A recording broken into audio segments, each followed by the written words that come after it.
All right, so I'm now doing this, my second go at this, for Ria, who would like some how to write about Nelly being biased and Nelly interfering in the plot. And this is a nice passage to choose. We're on chapter 9 of Wuthering Heights, and it's the dropping of Hareton over the banister. So first of all, we have Nelly's looking after Hareton at home, and Hindley turns up. He entered, vociferating oaths dreadful to hear, and caught me in the act of stowing his son away in the kitchen cupboard. So that's quite a nice one. He is such a bad father that when he turns up, his Nelly hides his son.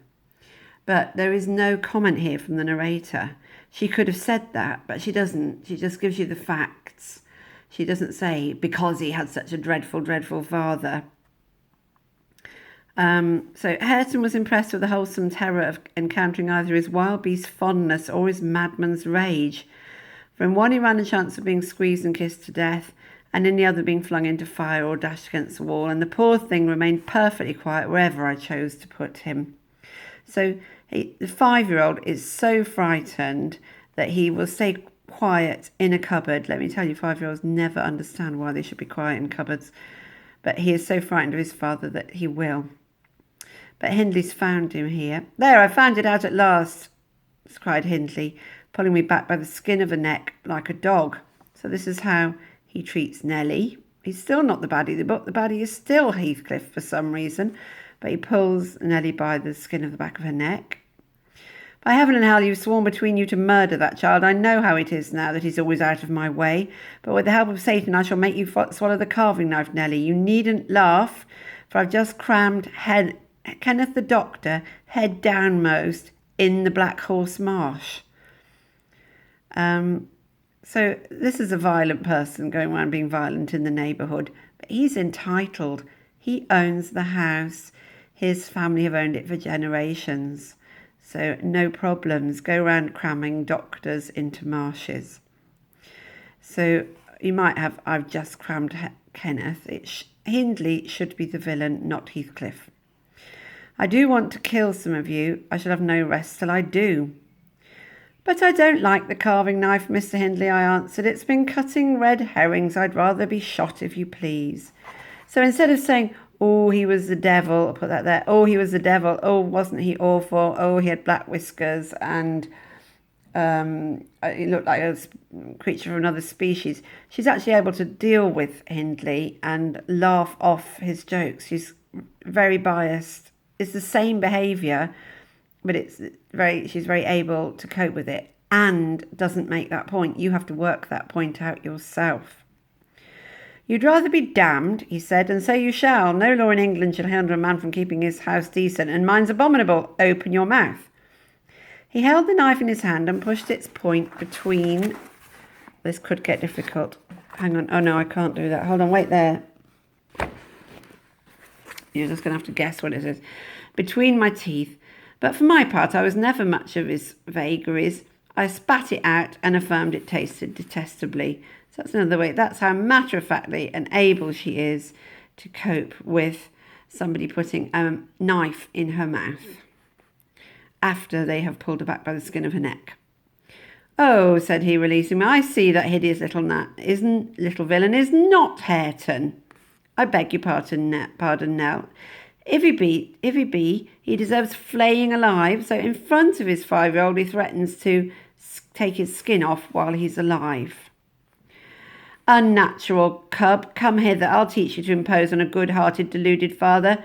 Now, don't you think the lad would be handsomer cropped, as in with his hair cut? It makes a dog fiercer, and I love something fierce. Get me a scissors, something fierce and trim. He's drunk at this point. Besides, it's eternal affectation, devilish conceit it is to cherish our ears.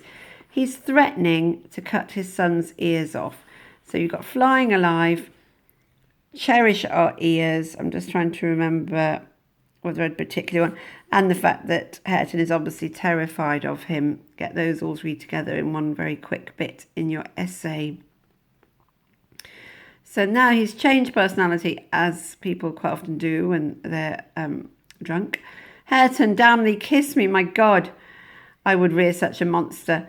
So he's trying to, after threatening to cut his ears off, he can't understand why the boy won't kiss him. As sure as I'm living, I'll break the brat's neck. So we've got the ears, we've got the flaying alive, now he's going to break his neck.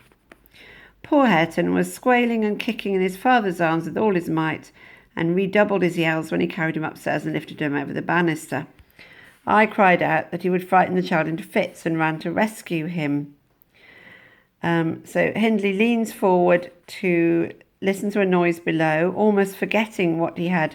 So this is Nelly's interpretation that it's all an accident, and she's no idea what he's thinking, but she calls it almost forgetting, although I don't think he does want to kill his son. Who's that? He asked, hearing someone approaching the stairs foot. And basically Hareton gives a sudden spring and jumps out of his father's arms. There was scarcely time to experience a thrill of horror before we saw the little wretch was safe. Heathcliff arrived just at the critical moment by a natural impulse, so he naturally saves the child. He's naturally not evil. Looked to discover who was the author of the accident, who had actually thrown him over the banister. And now, did he get any credit at all for saving Hareton? No. She says he's got a blank countenance, but that he's like a miser, a hoarder who's parted with a lucky lottery ticket. That is Nelly. Oh, I can't underline the right bit. That is Nelly's actual interpretation of what a blank countenance means. She's putting the thoughts and ideas into his head, which she really didn't do, or if she did, they were positive ones for Hindley. So all that behaviour seems to be all right. This seems to be making him, actually catching Hareton, seems to be making Heathcliff a child murderer. So she adds this. Had it been dark, I dare say, he would have tried to remedy the mistake by smashing Hareton's skull on the steps. So Heathcliff has actually done nothing, but Nelly imagines he would really rather have smashed Hareton's skull on the steps. So you need to be able to quickly whiz through all the awful things Hindley does and how Nelly deals with it, like spitting it out and joking here. I don't like the carving knife. And then what Heathcliff does, what he looks like, which is blank, and what Nelly actually imagines he must be thinking. I hope that's all right.